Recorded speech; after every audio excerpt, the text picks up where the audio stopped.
I was 14. I did the sleepwalking scene from Macbeth, and that was it. Because it's a really good story, actually 13 short stories that Elizabeth Strout wrote in the novel Olive Kitteridge, and it was infinitely exciting to read, and I thought that it could be a great town to spend some time in. And so it wasn't necessarily the character, it was the whole town of Crosby, Maine.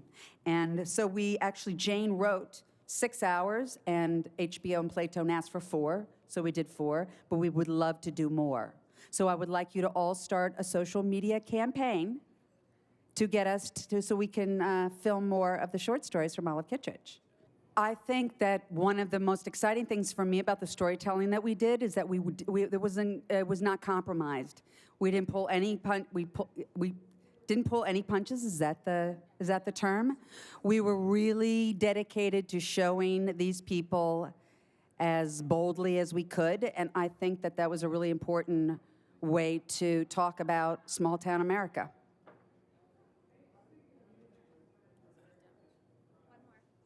Was that a dodge? Was that a dodge? I didn't mean it to be a dodge. I think tolerance is really important.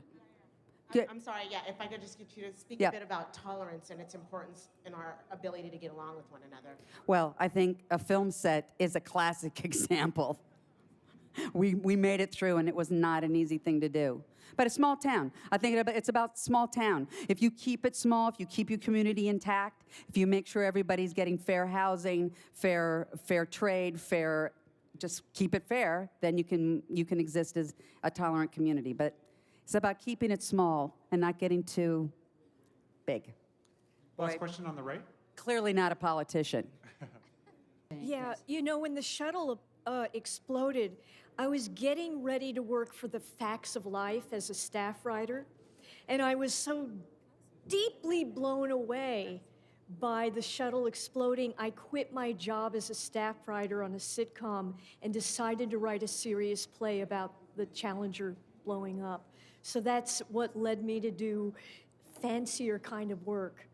God, I'm so glad you remember that play. Yeah. Anyway, you have any lesbian questions? Because I can do that too. Tolerance.